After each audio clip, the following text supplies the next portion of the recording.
예, 오늘이 청년주일인데 이 청년주일은 교회력은 아닙니다. 교회력이라는 게 있죠. 이게 부활절이나 크리스마스 같은 절기가 있고, 건우야. 그리고 이제 어린이주일, 어버이주일 이런 거는 교회 전통적으로 지켜온 절기예요. 그래서 교회력이라고 그래요. 근데 청년주일은 교회력이 아니라 교단 총회에서 제정한 기념주일입니다. 그래서 이제 교단마다 조금씩 틀려요. 감리교는 9월에 지키고요. 우리는 이제 5월 셋째 주입니다. 근데 총회에서 이렇게 청년주일을 제정한 이유는 뭘까요? 뭘 것 같아요? 간단하죠? 청년이 너무나 중요하기 때문에. 그렇죠? 청년은 너무나 중요해요. 이거는 뭐 교회뿐만 아니라 우리나라도 마찬가지잖아요. 지금 청년들이 굉장히 힘든 시대에 살고 있지 않습니까? 청년 실업률, 뭐 청년들 어려운 것, 왜 이렇게 사회적인 관심이 됩니까? 청년들의 그 현실이 곧 우리나라의 현실이고 미래가 될 수 있기 때문에 그런 거예요. 교회도 마찬가지죠. 굉장히 그 말 많이 하죠. 청년이 살아야 교회가 산다. 그러니까 청년, 그러니까 여기서 청년은 우리 뭐 20대, 30대 한 중반까지를 얘기하지만 실제로 우리 10대들, 그리고 이제 교회학교 어린이들. 그러니까 이 어린 우리 다음 세대들이 있을 때 교회가 미래가 있고 희망이 있다는 거예요. 그렇죠. 근데 감사하게도 우리 교회는 개척 초기에서부터 지금까지 청년이 있습니다. 그리고 교회 학교가 있어요. 일단 하나님께서 저희 집에 아들 셋을 주셨기 때문에 이게 가능했고요. 또 우리 지금 보시는 것처럼 우리 자녀들이 있어요. 다 오지 못했지만. 이게 얼마나 감사한지 몰라요. 그러면서 저에게는 늘 고민이 있어요.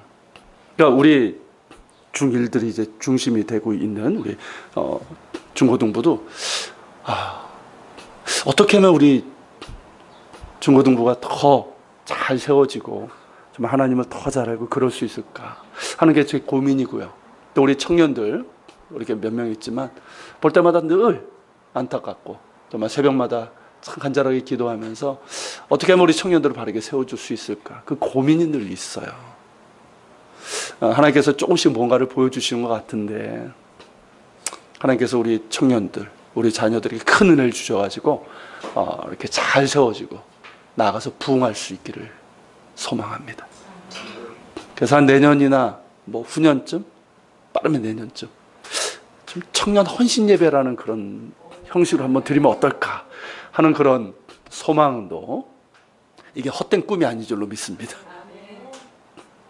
자, 청년주일에 제가 참 하고 싶은 말, 사실 제가 하고 싶은 것이 아니라 하나님께서 우리 청년들뿐만 아니라 우리 10대들, 우리 건우, 손 딱 포함한 우리 자녀들 모두에게 주시고자 하는 말씀, 바로 오늘 시편인 것 같아요.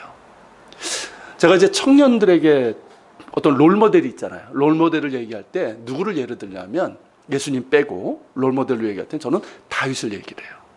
10대들도 마찬가지예요. 우리 청소년들에게도 너희들이 닮아야 될 롤모델이 누구냐 그러면 저는 다윗이라고 얘기를 해요. 20대도 마찬가지고. 왜냐하면 자, 다윗의 스토리를 한번 얘기를 하면 말이에요. 여러분, 다윗은 어디서 태어났을까요? 건우는 아니? 다윗이 어디에서 태어났는지? 그래. 알고 있는 거예요. 이스라엘 베들레헴 작은 동네, 촌동네예요, 사실은. 거기서 태어났어요. 그러니까 몇째 아들이었냐면 8째 아들. 예전에 뭐 한 8, 9 뭐 이렇게 낳았잖아요. 그 중에 막내였어요. 키도 크지 않았고요. 얼굴도 그렇게 잘생겼던 친구가 아니에요. 그러니까 평범한. 그러니까 뭐 들에서 양이나 치는 목동이었단 말이에요. 그런데 하나님께서 그를 택하셨어요. 사울을 이어서 이스라엘의 왕이 돼서 새로운 역사를 이룰 왕으로 하나님께서 택하셨어요. 그때 나이가 몇 살이었는지 아세요? 몇 살이었을 것 같아요? 16살? 대충 맞췄어요. 10대 중반이에요. 여러분들 나이야. 중1, 2? 한 요 정도 나이였어요. 요 정도 나이에 하나님께서 그를 택하신 거야. 여러분 다윗과 골리앗 이야기 아시죠? 이 다윗과 골리앗의 이 이야기가 언제였는지 알아요? 그 나이가 20대, 30대가 아니에요. 한 그쯤 나이야. 한 중3쯤 되는 나이. 중2쯤 되는 나이. 원래 중2가 무섭잖아요. 아시죠? 중2가 굉장히 무서운데 다윗도 그런 무서운 10대였어요. 그리고 다윗은 처음에는 정말 일이 잘 풀리는 것 같았어요. 왜냐하면 그러고 나서 어떻게 됩니까? 사울에게 이제 눈에 들고 사울 왕궁에 들어가죠. 왕궁에 들어서 10대 중반임에도 불구하고 군대를 이끄는 그런 높은 위치를 차지하고 있었어요. 그런데 어떻게 됩니까? 계속 승승장구했을까요? 잘 나갔을까? 그러지 않았단 말이에요. 이제 사울이 시기 질투하기 시작하죠. 그러면서 급기 어떻게 합니까? 그를 죽이려고 하죠. 그래서 창을 던져버렸어요. 2번씩이나. 잘 피했죠. 그렇지만 더 이상 견딜 수 없으니까 어떻게 됩니까? 위험하니까 요나단의 도움으로 피신을 했단 말이에요. 자, 피신해가지고 갈 데가 없어요. 이스라엘 땅에서는. 그러니까 어디로 도망갑니까? 블레셋 땅으로 도망가잖아요. 블레셋 땅으로 도망갔는데 거긴 적국이에요. 당장은 어떻게 모면할 수 있는데 적국에서 의심하죠. 그러니까 어떻게 합니까? 거기도 있을지 못하니까 다시 도망쳐 나와요. 그래서 간 데가 어딘지 알아요? 어딘지 알아요, 친구들? 아둘람 동굴이에요, 아둘람 동굴. 여러분, 아둘람 동굴이 어떤 곳인지 압니까? 이런 데예요. 제가 예전에 한번 우리 친구들은 못 봤을 거야. 이스라엘에 이렇게 가면은 굉장히 깊은 산 속에 사람들이 살았던 흔적이 있는데 거기 보면 이런 동굴이 있어요. 이거 무슨 동굴처럼 보여요? 무슨 여우굴 같지 않아? 그치? 이게 아둘람 굴이에요. 근데 이 안에 들어가면 내가 한번 들어가 봤어요, 직접. 들어갔는데 그때 이제 플래시가 없어가지고 막 인터넷 찾아보니까 다행히 조명 큰 걸 가지고 들어간 미국 팀 사진이 있어가지고 제가 했는데 이만한 동굴이 나와요. 그 작은 입구에. 근데 그 동굴 보세요. 굉장히 넓죠. 이거 조명을 비췄어요. 그런데 처음에 제가 딱 들어갔을 때는 빛이 하나도 없는 거야. 그 입구 빼놓고 캄캄한 거야. 그러니까 말 그대로 짐승굴이에요. 짐승굴. 생각해봐. 하나님께서 다윗을 택하셨어. 그리고 꿈을 주셨어. 그런데 지금 다윗의 현실은 어때요? 10대 중반에? 10대 대략 이때가 언제냐면 10대 후반이에요. 그러니까 한 고3쯤?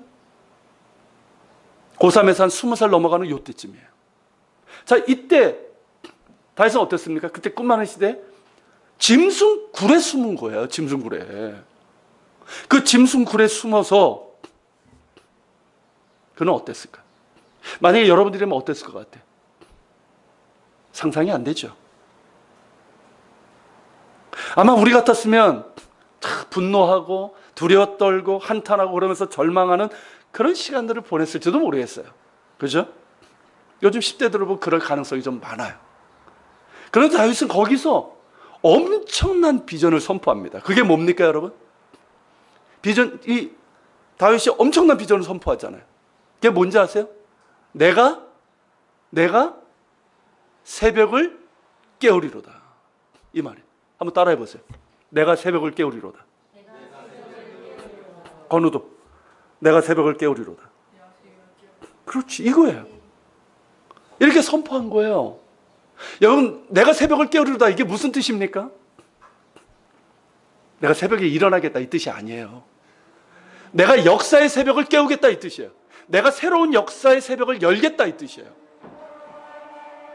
왜냐하면 하나님께서 그를 택하시고 그에게 주신 꿈이 뭐냐면 바로 이거예요. 내가 너로 하여금 새로운 역사의 새벽을 열겠다는 거예요. 다윗은 이것을 기억했어요. 그러면서 그 어두컴컴한 짐승굴에서 이걸 선포한 거예요. 여러분 어떻습니까? 비록 지금은 짐승굴에 숨어있는 신세지만 자신을 부르신 하나님을 기억하면서 그 비전을, 엄청난 비전을 선포하고 있는 거예요. 여러분 가슴이 뜨겁지 않아요? 그렇지 않습니까? 제가 이 아둘람굴에 처음에 들어갔을 때 가슴이 막 그냥 벌렁벌렁거리는데 막 미치겠는 거예요. 그런 심정 알지? 너희도 그런 경험 한번 있었지? 그런 경험이.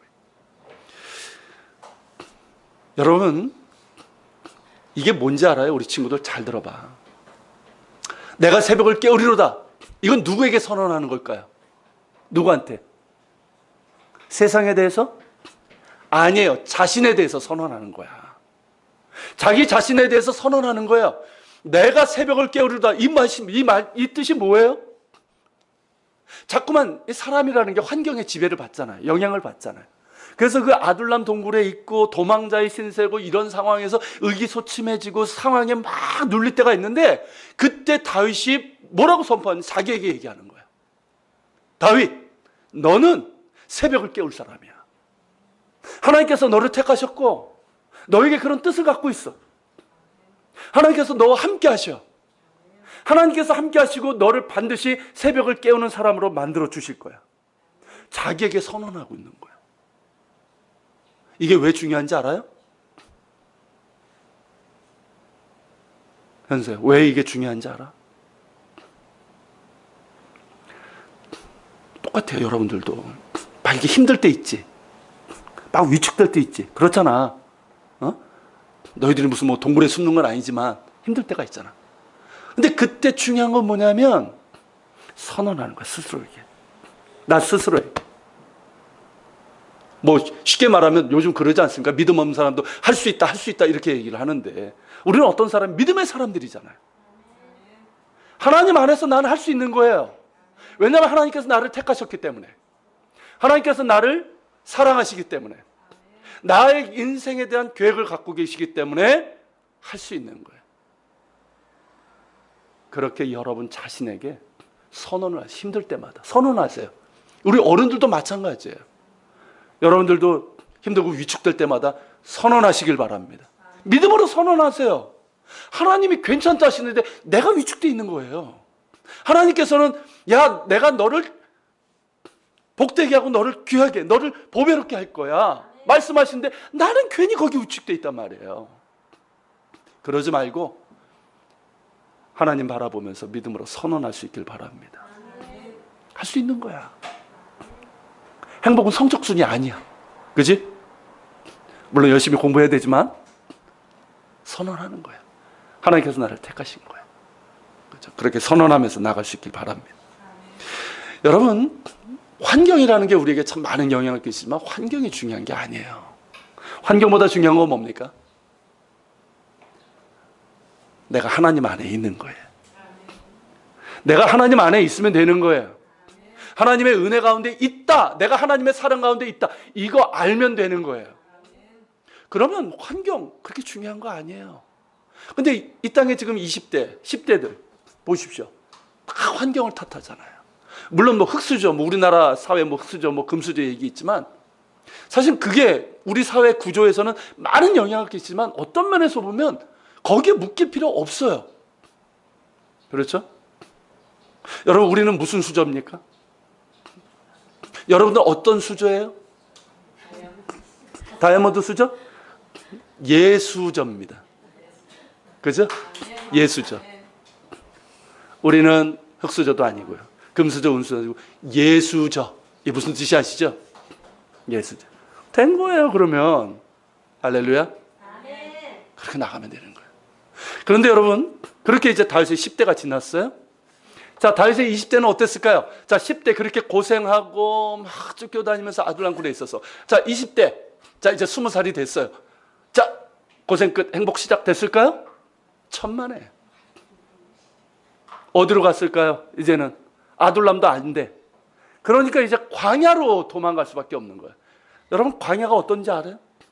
우리 어른들 아는데 우리 친구들은 못 봤을 거야. 우리 다윗 같은 경우는 살아봤기 때문에 아는 거고. 이게 광야예요. 우리나라에는 없는 거야. 자, 이게 광야예요. 어떨 것 같아요? 나무 하나도 없지. 나무 살짝 보이는 데는 물이 조금 있는데. 이게 광야예요. 자, 이 광야에 던져졌어요. 갈 데가 여기밖에 없어. 이 광야는 보는 것처럼 굉장히 척박하고 위험해요. 외롭고 또 무서움을 느낄 수 있는데 거기에 20살에 던져졌어요. 광야에. 그 광야에 던져져 가지고 몇 년이나 있었을까요? 다윗이 유다 지파의 왕이 된 때가 30이라고 그랬어요. 10년 동안. 그러니까 20대, 그의 20대 전 기간이 이 광야예요. 아십니까, 여러분? 자, 저도 20대가 그렇게 이제 뭐 쉽지 않았던 20대를 저로 살았지만, 여러분, 우리 가운데 다윗처럼 20대 전체 기간을 이런 혹독한 환경 가운데서 던져주고 그렇게 살았던 사람이 있을까요? 별로 없을 거예요. 별로 없을 거예요.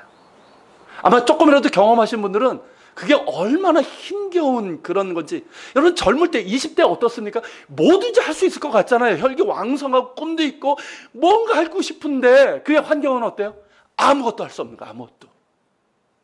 저 광야에서 뭘 하겠어요? 뭘? 아무것도 할 수 없는 거예요. 그런데 다윗은 말이에요, 저 광야에서 너무나도 눈부시고 아름다운 보석을 만들어냈어요. 그게 뭡니까, 여러분? 그 보석을 우리가 보고 있잖아요. 그게 뭐예요? 그게 시편이에요. 시편. 다이아몬드를 너무 좋아하시는데 그게 시편이에요. 시편 23편에서 뭐라고 얘기합니까?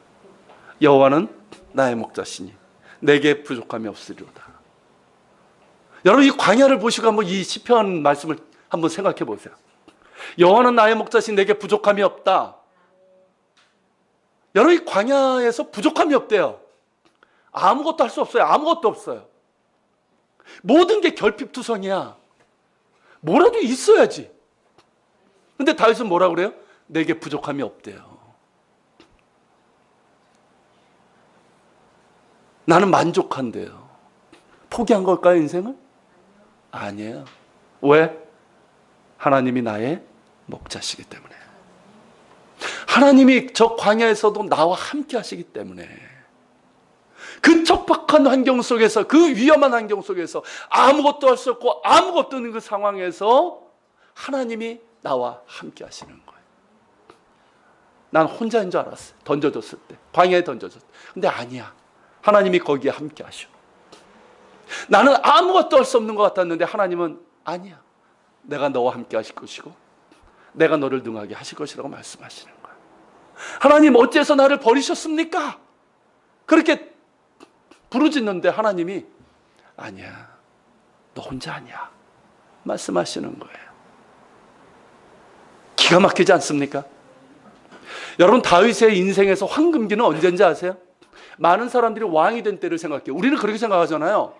누가 어떤 높은 자리에 위치에 이렇게 올라가면 이야, 그의 황금기다 이렇게 얘기를 하잖아요. 근데 여러분, 다윗에게 있어서 인생의 황금기는 그가 왕이 되었을 때가 아니에요. 왕궁에 있을 때가 아니에요. 오히려 광야에 있을 때, 아둘람 굴에 있을 때, 그때가 그의 인생에서 황금기였어요. 왜냐하면 그 광야 속에서 다윗은 누구를 깊게 만나게 됐을까요? 하나님을 깊게 만난 거예요. 여러분, 이게 고난과 실패가 주는 은혜예요. 오히려 여러분, 평탄하게 승승장구하는 사람들은 자기 잘난 맛에 살아요. 근데 여러분, 실패를 경험하고 아픔을 경험하고 이런 사람들, 그 가운데서 하나님을 이렇게 찾았던 사람들에게 주시는 공통적인 은혜가 뭔지 아십니까? 하나님을 만난다는 거예요. 하나님을. 그 가운데서 다윗이 하나님을 만났어요. 그 고난 가운데서. 예전에 하나님을 알았지만 그 광야 시간 속에서 하나님을 깊게 만난 거야. 평탄할 때는 알 수 없는 하나님의 깊은 은혜 가운데 들어간 거야. 그 은혜 가운데 들어가니까 어때요? 이 광야가 뭐야? 푸른 초장인 거야. 하나님이 함께 하시니까.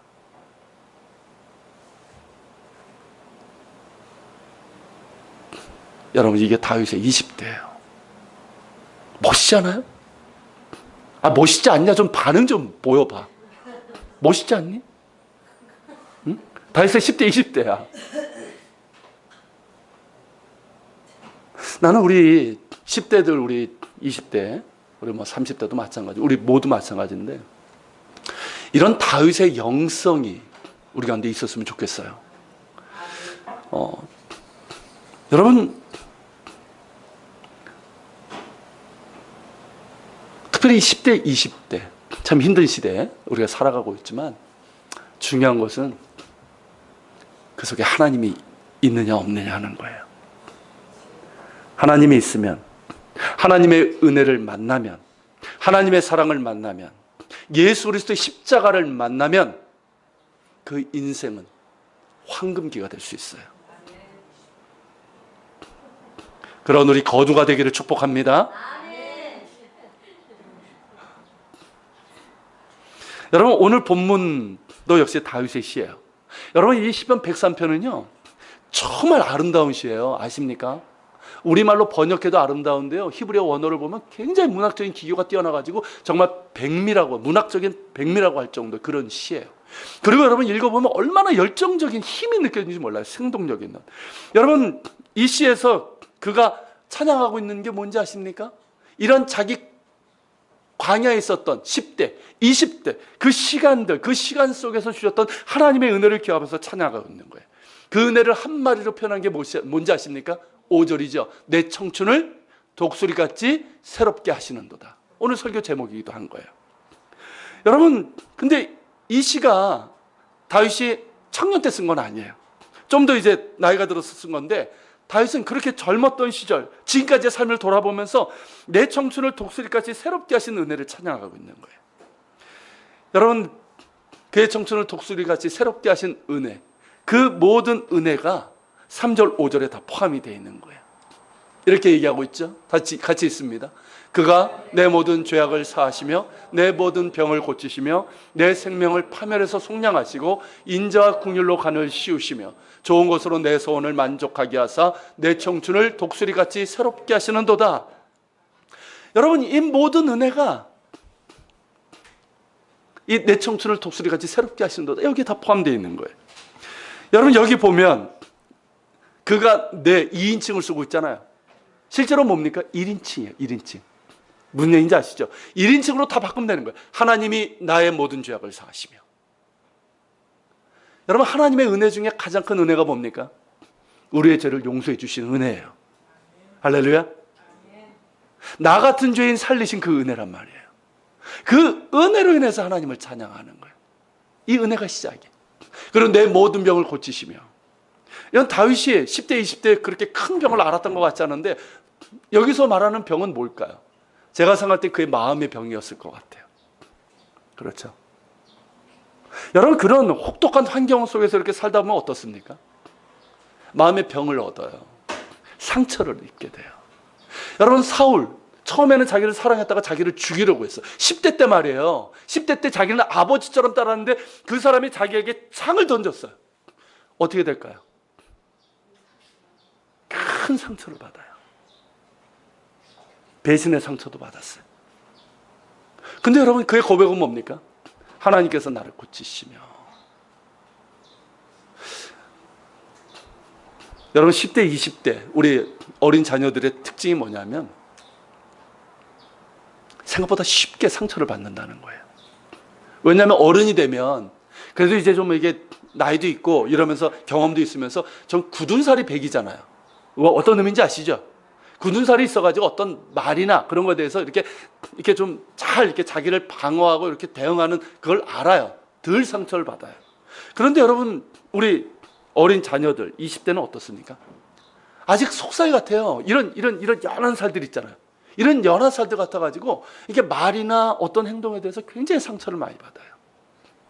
근데 분명한 건 다윗은 뭐냐면 그 모든 상처를 어떻게 했다? 자기가 끙끙 앓고 그러면서 원망하고 그러면서 의기소침하고 막 그런 것이 아니라 하나님께 내어놓은 거예요. 하나님께 놓으면서 하나님, 내가 이렇게 아프고 내가 이렇게 상처를 받았습니다. 그랬을 때 하나님께서 그를 치유해 주신 거예요. 여러분, 우리 10대 멀쩡해 보이지만 상처가 많아요. 20대도 마찬가지고, 우리 모두가 그렇죠. 그렇지만 여러분, 우리가 하나님의 사랑을 만날 때 치유의 역사가 일어난 줄로 믿습니다. 하나님 앞에 내려놓으세요. 내 상처를 내려놓으세요. 누구에도 말할 수 없는 그 상처도 하나님께 얘기할 수 있잖아요. 그래서 주님께서 치유해 주시고 새롭게 해 주실 것입니다. 그리고 내 생명을 속량하시고 인자 긍휼로 간으시고. 5절에 보면 뭐라고 되어 있습니까? 5절 한 번만 다시 한번 읽어보시겠어요? 좋은 것으로 내 소원을 만족하게 하사. 너무 좋은 말씀이죠.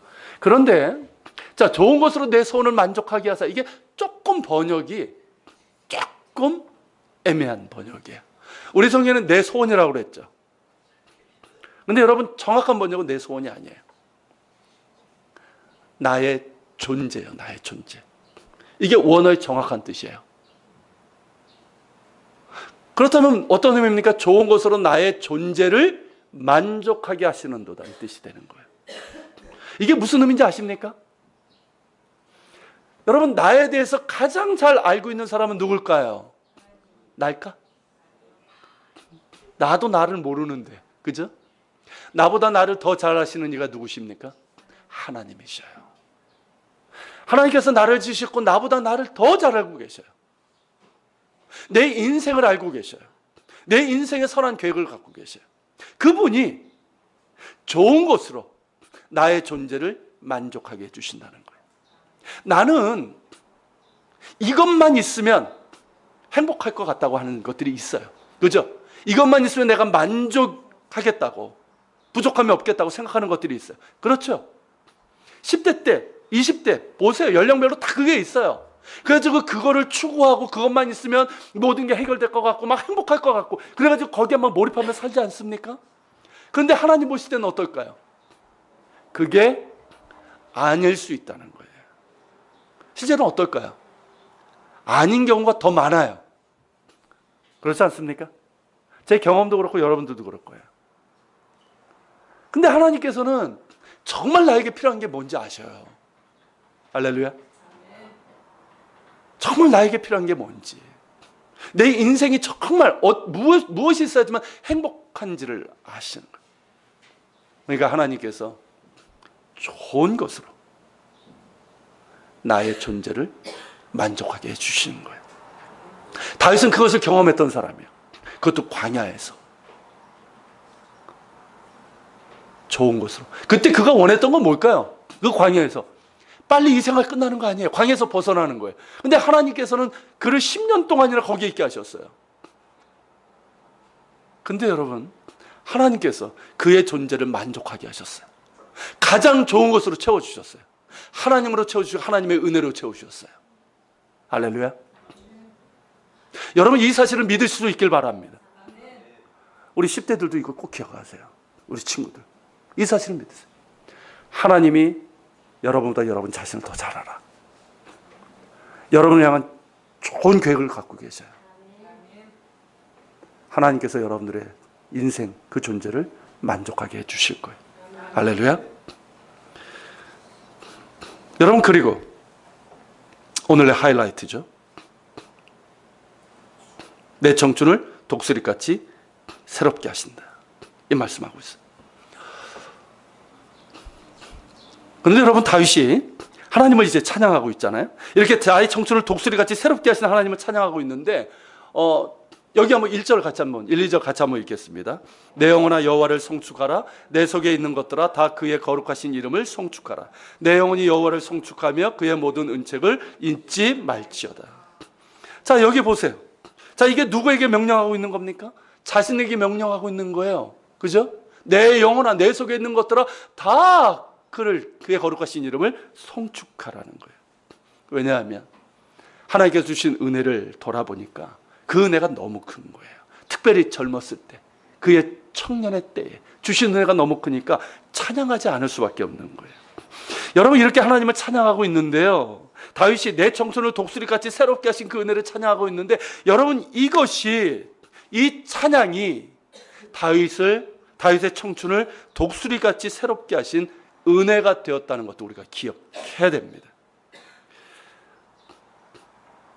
다른 말로 하면 여러분, 다윗의 청춘이 독수리같이 새롭게 될 수 있었던 그 은혜의 비결은 뭐냐면 바로 예배에서 왔다는 거예요. 여러분, 그 힘들고 고됐던 그 10대, 20대 그는 무엇보다 예배자였어요. 쫓겨 숨겨 다녔던, 숨어 지냈던 그 아둘람 동굴에서도 그는 하나님을 찬양했어요. 그렇죠? 내가 새벽을 깨우려다. 그 척박하고 위험한 광야에서도 그는 살아계신 하나님을 찾았어요. 그것을 성전 삼아서 하나님을 예배했어요. 이것이 여러분 그의 청춘을 독수리같이 새롭게 하신 은혜의 통로가 된 거예요. 하나님께서 다윗의 예배를 받으시고 그 은혜로 덮어주셨어요. 그 사랑과 긍휼로 덮어주셨어요. 치유하시고 그의 존재를 만족하게 해주셨어요. 좋은 것으로 채워주셨어요. 그 은혜가 그의 청춘을 독수리같이 새롭게 해주신 것입니다. 여러분, 독수리같이 힘차고 새롭게 되는 청춘, 그런 인생이 되기를 원하십니까? 여러분, 예배자가 되시길 바랍니다. 특별히 청년의 때에, 우리 10대, 이 청소년의 때에 예배자가 될 수 있기를 축복합니다. 여러분, 그렇게 될 때 하나님께서 여러분들의 청춘을 독수리같이 새롭게 하시고 여러분들의 인생을 아름답고 복되게 하실 것이라고 믿습니다. 그렇기 때문에 전도서에서 청년들에게 이렇게 이야기하고 있는 거예요. 같이 읽겠습니다. 너는 청년의 때에 너의 창조주를 기억하라. 곧 곤고한 날이 이르기 전에, 나는 아무 낙이 없다고 할 날이 가까이기 전에. 무슨 뜻이에요? 나이 늙어가지고 후회하기 전에, 이 뜻이에요. 10대의 나이에, 20대의 나이에, 젊은 나이에 누구를 기억하라? 너의 창조주 하나님을 기억하라는 거예요. 여러분, 청년의 때 가장 중요한 것은 뭘까요? 여러분들에게서 가장 중요한 건 뭘까요? 대학이 아니에요. 취업이 아니에요. 스펙을 쌓는 게 아니에요. 연봉이 아니에요. 성공해서 부자가 되는 것이 아니에요. 너는 청년의 때에 너의 창조주를 기억하라. 창조주 하나님을 아는 거예요. 하나님과 관계를 맺는 거예요. 하나님이 내 인생의 주인됨을 인정하고 그분의 은혜와 도우심과 인도하심을 구하면서 믿으면서 살아가는 거예요. 살아계신 하나님을 찬양하며 감사하는 거예요. 즉 예배예요. 여러분, 이것이 청년의 때 가장 중요합니다. 현소야, 우리 중1 때 가장 중요한 게 바로 이거예요. 너의 창조주 하나님을 기억하는 거예요. 여러분, 이렇게 창조주 하나님을 아는 것이 행복한 인생의 길입니다. 잠언에서도 뭐라고 얘기합니까? 여호와를 경외하는 것이 지혜의 근본이라고. 여러분, 지혜 있는 인생은 다른 데 있지 않아요. 하나님을 경외하는 데 있어요. 여러분, 그렇게 예배자가도 예배의 우선순위를 둘 수 있길 바랍니다. 여러분, 예배가 우선인 거예요. 이거는 청년들뿐만 아니라 우리 모두에게 해당되는 거예요. 여러분, 우리가 하나님께 우선순위를 두는 거예요. 예배의 우선순위는 뭐냐면 하나님께 우선순위를 두는 거예요. 하나님이 내 인생의 주인 되시고 하나님께서 내 인생을 이끄신다는 것을 붙들고 계시다는 것을 내가 고백하는 행위가 뭐예요? 그 자리가? 그게 예배인 거예요. 그렇게 하나님을 예배하고 감사하고 찬양할 때 하나님께서 우리의 청춘을 어떻게 하실까요? 독수리같이 새롭게 하시는 거예요. 예배 가운데 은혜를 주신단 말이에요. 예배 가운데 위로해 주시고 일으켜 세우시고 새 힘을 주시는 거예요. 위축해 있는, 날개가 꺾여 있는 나를 하나님께서 새롭게 하시고 힘 주시고, 그러면서 독수리같이 새롭게 그 날개를 펴면할 수 있도록 그 은혜와 힘을 주시는 거예요. 그게 예배예요. 여러분, 무엇보다 예배자가 될 수 있기를 바랍니다. 특별히 우리 청년의 때, 청소년 때 예배자가 돼서 이 자리에 있는 게 얼마나 축복된 건지 아세요? 여러분, 내 청춘을 독수리같이 새롭게 하시는도다. 여러분, 독수리 하면 어떤 이미지가 떠오르십니까? 혹시 여러분 보셨어요, 독수리? 저는 이제 동물의 왕국을 좋아해서 많이 봤는데 이스라엘 가가지고 직접 봤어요. 이스라엘에 가면 갈릴리 호수 그 동쪽변에 그 감나라가 하는 곳이 있어요. 거기가 군립공원인데 거기 안에 깊은 골짜기가 있고요. 폭포가 있는데 거기가 독수리들이 그렇게 많이 사는 곳이에요. 거기서 독수리를 이렇게 여러 번 봤는데 너무너무 멋있어요. 정말 그렇게 우아하고 그렇게 아름답고 그렇게 당당한지 모르겠어요. 그러니까 깃털을 쫙 펴는데 깃털 하나에 힘이 느껴지는 거예요. 하나하나에다. 이건 제가 찍은 사진이 아니고 인터넷에 찾은 거예요. 참 멋있지 않아요? 이게 독수리예요. 여러분, 독수리는요, 창공을 할 때 어떻게 합니까? 처음에는 이렇게 비상하지만 힘있게 올라가서는 어떻습니까? 이렇게 뭐 애써 이렇게 안 해요. 이거는 좀 작은 애들이나 하는 거지. 독수리는 어떻습니까? 바람을 타요. 쫙 하면서 바람을 탑니다. 그리고 쫙 보면서 먹잇감을 타고 천사같이 내려가지고 팍 꽂잖아요. 그래서 팍 낚아채는. 정말 멋있어요. 제가 이런 동영상이 없을까 해가지고 찾아봤더니 이런 게 있더라고요.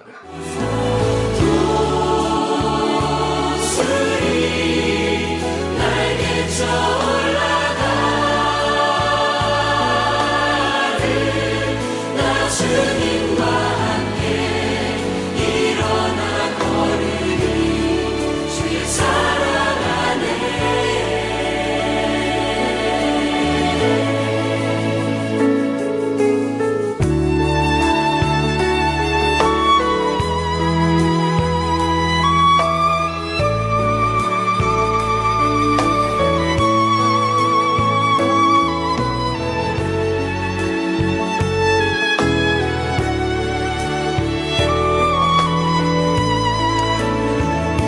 정말 멋있잖아요. 여러분, 우리가 독수리가 될 수 있습니다. 여러분, 이 독수리는요, 정말 우리가 본 것처럼 정말 역동적인 어떤 생명의 상징이에요. 다윗이 노래하고 있는 거예요. 내 청춘을, 하나님께서 내 청춘을 저 독수리 같이 새롭게 해주셨다는 거예요. 그런데 여러분, 다윗이 처음부터 그랬을까요? 처음부터 그러지 않았어요. 여러분, 그 동물학자가 직접 관찰을 했습니다. 그러니까 독수리 관찰을 하면 어떡합니까? 독수리 둥지는 어디 있어요? 굉장히 높은 곳에 있어요. 그래서 절벽을 타고 올라가지고 건너편에서 이렇게 숨어가지고 관찰을 했어요. 관찰했는데 어떻게 하나 봤더니 새끼가 이제 낳고 새끼가 이제 깨어났어요. 새끼가 이제 계속 이제 어미가 먹여주는 먹이를 먹습니다. 그래서 조금 커졌죠. 좀 커지면 어떻게 됩니까? 이제 날아야 되는 거예요. 날려면 어떻게 될까요? 이 독수리는 둥지를 나와야 되는데 나오면 뭐가 있어요? 낭떠러진 거예요. 절벽이에요. 그러니까 이 새끼들이 어떻게 하면 겁이 나가지고 뛰어내리질 못하는 거야. 뛰어내리질 못해. 그러니까 용기 있는 애들 가끔 한 놈이 이렇게 뛰어내려요. 근데 대부분은 어떠냐면 겁이 나가지고 다 뒤로 숨는 거야. 나는 못해. 근데 어미는 어떻게 할까요?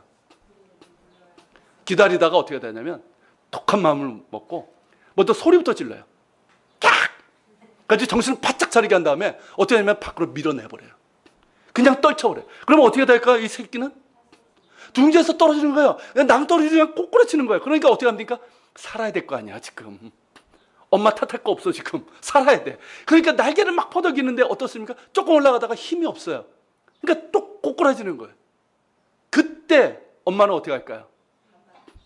그때 손싸가지 가가지고 탁 받아내요. 기가 막히게 받아내요. 날개로 탁 받아내고 잠시 새끼를 이제 쉬게 해주는 거예요. 그러면서 어떻게 될까요? 다시 둥지로 올려주는 게 아니라 그냥 확 던져버려요. 밖으로. 그럼 이 새끼는 어떻게 될까? 엄마 원망할 틈이 없다니까. 다시 막 날개짓 하는 거예요. 그걸 몇 번을 반복해요. 그러다가 이 독수리 새끼는 이제 날개에 힘이 생기는 거예요. 그래서 나는 법을 조금 알게 되는 거예요. 그래서 서툴지만 비행을 하기 시작해요. 이게 독수리가 나는 법이에요. 사냥할 때도 마찬가지예요.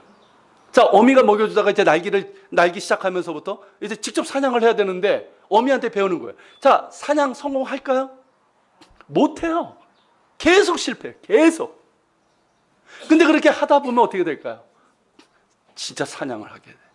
그러면서 여러분, 독수리가 여러분 아십니까? 사슴도 사냥할 수 있고 늑대도 사냥할 수 있는 거. 그런 독수리가 되는 거예요. 여러분, 이게 독수리인데요. 여러분, 신명기 32장에 보면 이 이미지를 가지고 하나님께서 말씀하셨어요. 같이 읽어보겠습니다. 마치 독수리가 자기의 보금자리를 어지럽게 하며 자기의 새끼 위에 너풀거리며 그의 날개를 펴서 새끼를 받으며, 그렇죠, 그의 날개 위에 그것을 엎는 것 같이 여호와께서 홀로 그를 인도하셨고 그와 함께한 다른 신이 없었다.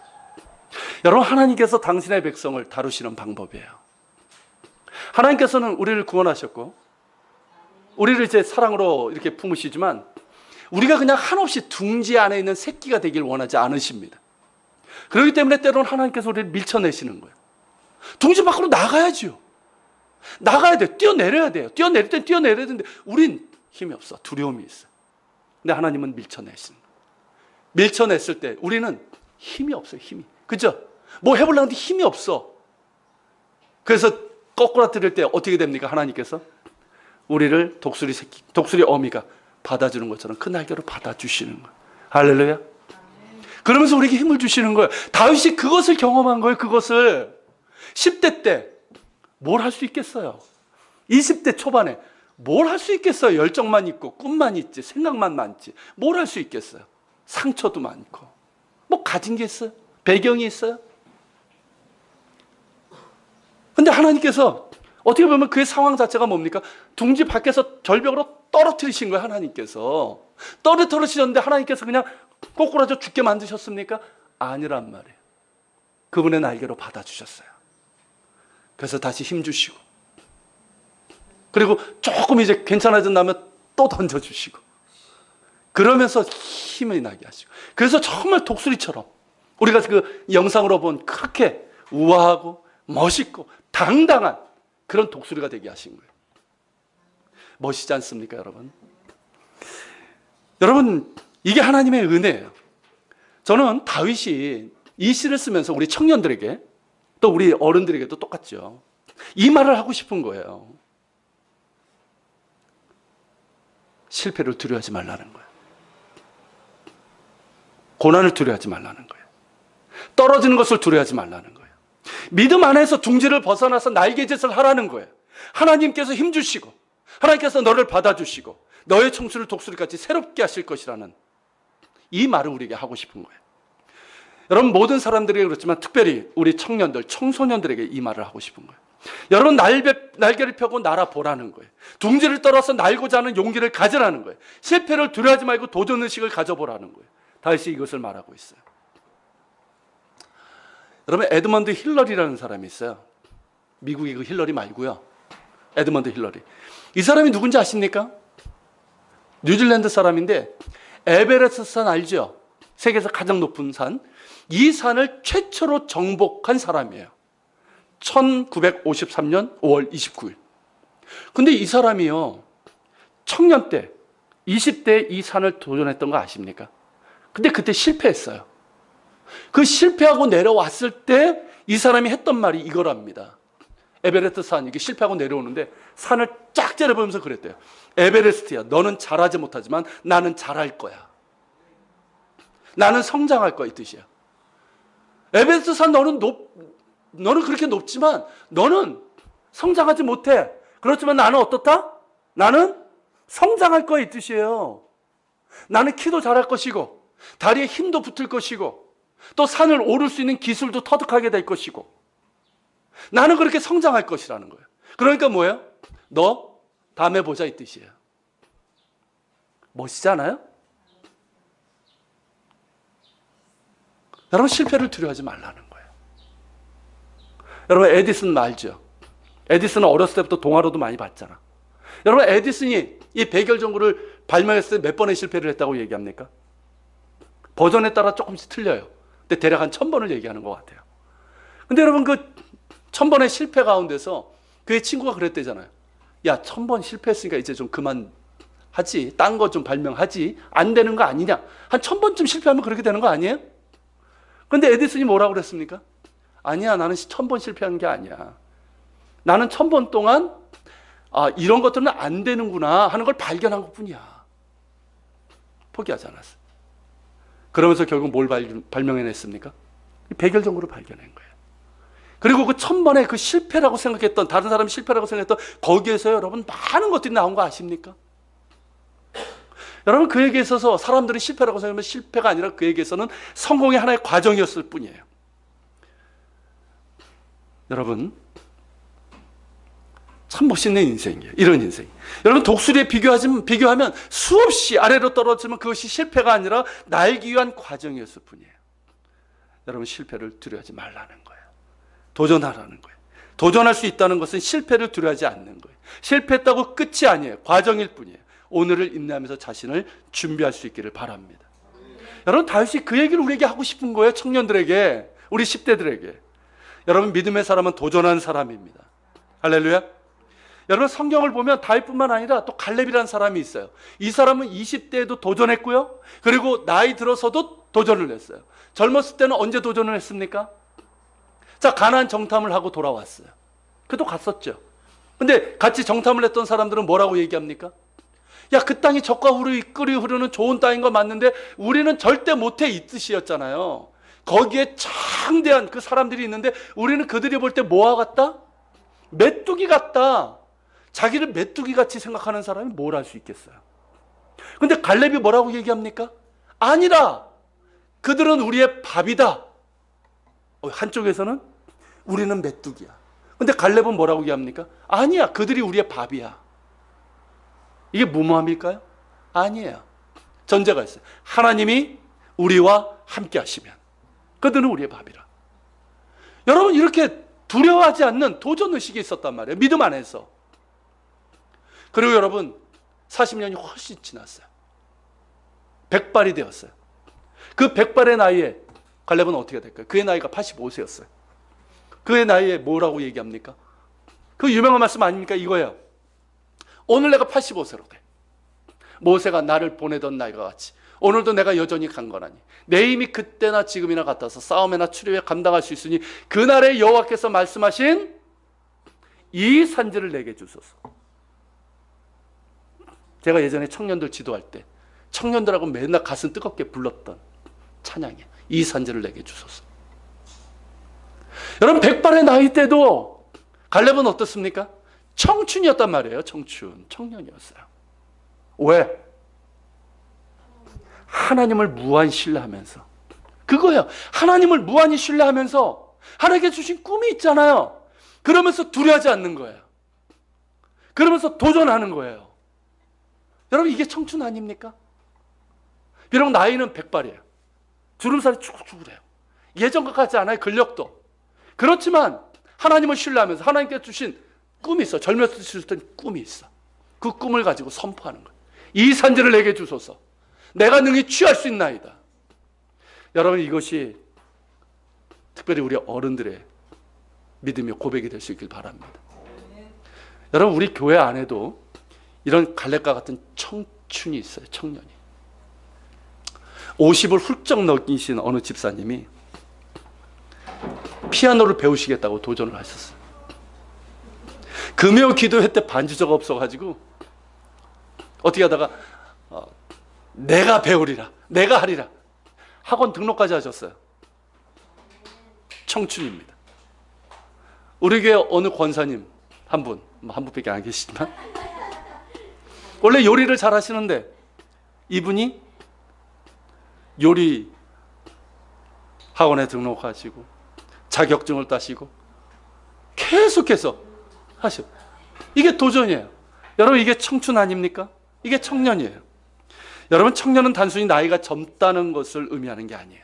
그 속에 뭐가 있을 때 청년다움이 있는가 하는 거예요. 여러분, 그 속에 꿈이 있고 실패를 두려워하는 용기와 도전의식이 있을 때 그가 청년입니다. 나이가 들어도요, 꿈을 향해서 머리를 치켜들 수 있다면 그게 청년이에요. 청년으로 살아갈 수 있기를 바랍니다. 오늘 제가 드릴 말씀이 굉장히 많은데요, 다음에 드리기로 하고 제가 한 부분은 빼고 결론으로 들어가겠습니다. 다 말씀드릴까요? 아, 참.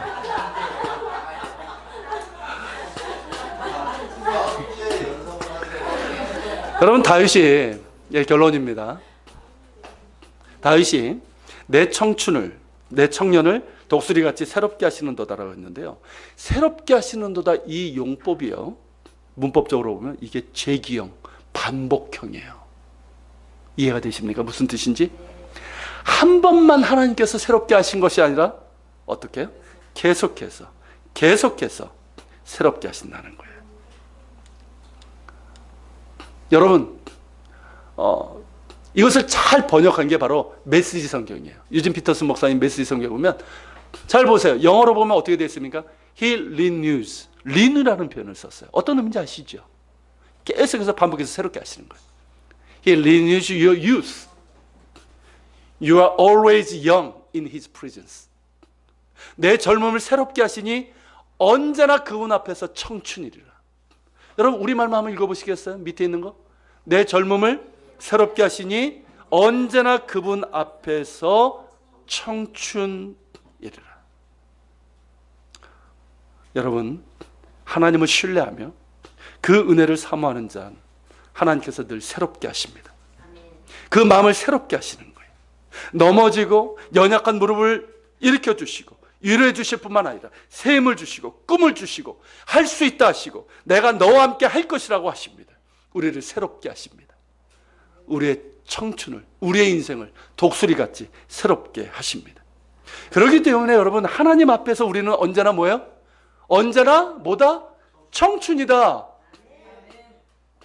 다시 한번. 하나님 앞에서 우리는 언제나 청춘이다. 꼭 기억하시길 바랍니다. 그리고 특별히 우리 청년 때, 그리고 청소년 때서부터 예수님을 통해서 창조자 하나님과 관계를 가지세요. 꼭 기억하세요. 하나님을 신뢰하고 하나님의 은혜와 도우심을 구하면서 꿈을 가지고 나아가시길 바랍니다. 실패를 두려워하지 말고 믿음으로 도전하세요. 그렇게 하나님과 함께 할 때 하나님께서 우리의 청춘을 독수리같이 새롭게 하시고 우리는 하나님 앞에서 늘 청춘으로 살아갈 수가 있을 것입니다. 축복합니다. 아멘. 자, 우리 찬양 하나만 드리고요. 같이 우리 기도하는 시간을 좀 갖겠습니다.